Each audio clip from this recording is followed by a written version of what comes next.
રાજકોટ જિલ્લાના ધોરાજીના Galaxy ચોકથી post office સુધીનો RCC road ફરી તોડવામાં આવી રહ્યો છે, કારણ કે આ રસ્તો લોટ પાણીને લાડવા અને ભ્રષ્ટાચાર થયાનો આક્ષેપ કોંગ્રેસના પૂર્વ ધારાસભ્ય લલિત વસોયા દ્વારા કર્યા અને ચીમકી ઉચ્ચાર્યા બાદ તંત્રને કોન્ટ્રાક્ટર હરકતમાં આવ્યું છે.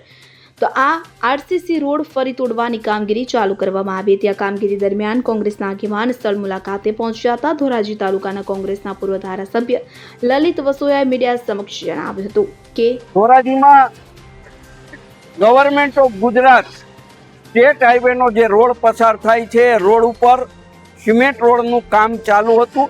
15 દિવસ પહેલા ગેલેક્સી ચોકથી પોસ્ટ ઓફિસ ચોક સુધીનો રોડ ખુલ્લો મૂકવામાં આવ્યો, પરંતુ આ રોડની અંદર ભયંકર રીતે ગેરરીતિ થઈ હતી. ગુણવત્તાયુક્ત કામ નહોતું થયું. આ રજૂઆત ધોરાજીની જનતા, વેપારીઓ અને કોંગ્રેસ પાર્ટીના આગેવાનો તરીકે અમે કરી હતી. સરકાર જો યોગ્ય પગલાં નહીં લે તો આ રોડ કાયદો હાથમાં લઈને તોડી નાખવાની ચીમકી પણ અમે ઉચ્ચારી હતી. ત્યારે સરકારે અમારી વાત સ્વીકારી છે અને આ 15 દિવસ પહેલા બનેલો સિમેન્ટ રોડ આજે સરકાર તોડી રહી છે. એ જ બતાવે છે કે સરકારે આ રોડની અંદર ભયંકર ભ્રષ્ટાચાર થયો છે, સ્વીકારી લીધું છે. તો સરકારને મારી વિનંતી છે કે કોન્ટ્રાક્ટરને બ્લેક લિસ્ટમાં મૂકવામાં આવે અને આ રોડ માટે જે આરએનબીના અધિકારીઓ હોય એ અધિકારીઓની જવાબદારી ફિટ કરી એમની સામે પણ પગલાં લેવામાં આવે.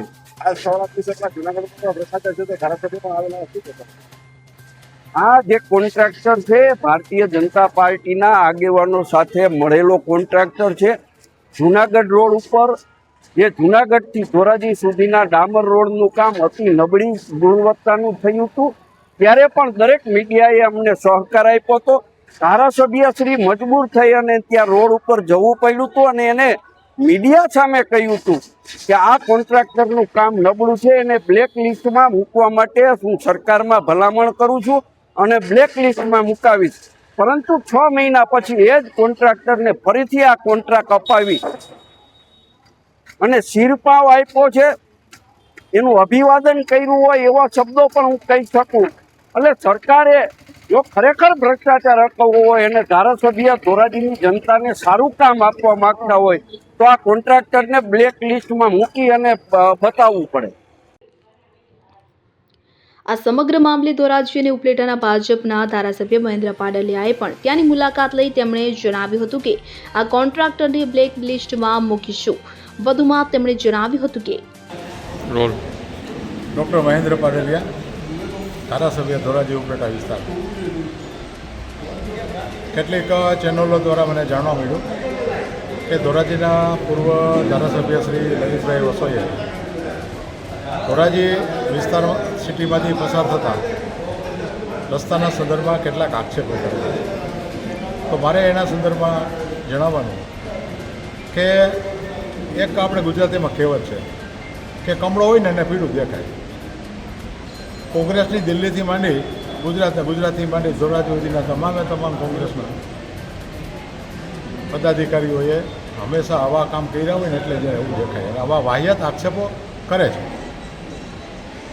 કોઈપણ પ્રકારના જે કામો છે એમાં મારી ક્યાંય પણ જાતની કોઈપણ પ્રકારની ભાગીદારી હોતી નથી અને આ બાબતે મારી ફર્સ્ટ ચેલેન્જ છે કે એ સાબિત કરી બતાવે.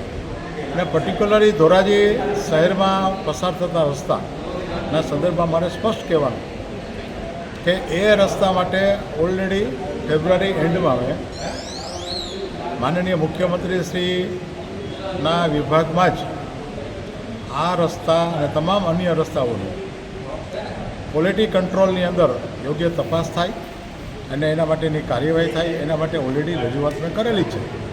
એના સંદર્ભમાં તપાસે થઈ ગઈ છે અને કાર્યવાહી કરવાની સૂચના પણ મળી ગઈ અને કોન્ટ્રાક્ટરે પણ અધિકારીઓને જણાવ્યું છે કે હું તાત્કાલિક નવેસરથી કામ કરીશ.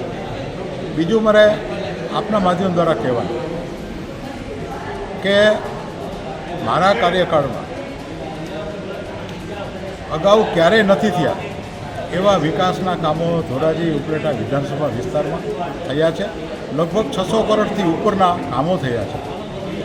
અમુક કામો પાઇપલાઇનમાં છે અને ફક્ત ધોરાજી શહેરની વાત કરું તો ધોરાજી શહેરમાં 2022 ડિસેમ્બર પછી જીઓડીસી રાજ્ય સરકારના જીયુડીસી વિભાગના લગભગ 86 કરોડના કામ પૂરા થવામાં છે અને પાઇપલાઇનમાં છે. બીજું VTVના માધ્યમ દ્વારા હું કહેવા માગું છું કે ધોરાજી શહેરમાં નગરપાલિકાના લગભગ 25-26 કરોડ ઉપરના કામો પૂર્ણ થવામાં છે અને હજી નવા 25-26 કરોડના કામો મંજૂરીમાં છે. તો ધોરાજીનો વિકાસ અગાઉ ક્યારે થયો નથી અને લલિતભાઈના કાર્યકાળમાં શું વિકાસ થયો એ સૌ ધોરાજીની પ્રજા જાણે છે. અને આપણા માધ્યમ દ્વારા અમારે એ કહેવાનું કે આ કોંગ્રેસની નબળી કામગીરી, કોંગ્રેસના નબળા નેતૃત્વને કારણે ધોરાજીની પ્રજાએ હમણાં ગત નગરપાલિકાની ચૂંટણીમાં ભારતીય જનતા પાર્ટીને સ્પષ્ટ બહુમતી આપી અને આજે ભારતીય જનતા પાર્ટીના નગરસેવકો અને એની ટીમ સારામાં સારી કામગીરી કરી રહી છે. તો આ વખતે આવા વાહિયાત આક્ષેપો કોંગ્રેસના આગેવાનો બંધ કરે. Alpesh Trivedi, CN24 news, Dhoraji. હવે જુઓ દેશ દુનિયાની તમામ ખબરો તમારી આંગળીના ટેરવે. ઉઠાવો મોબાઈલ અને Google Play Store પરથી ડાઉનલોડ કરો અમારી CN24 ન્યૂઝ મોબાઈલ એપ.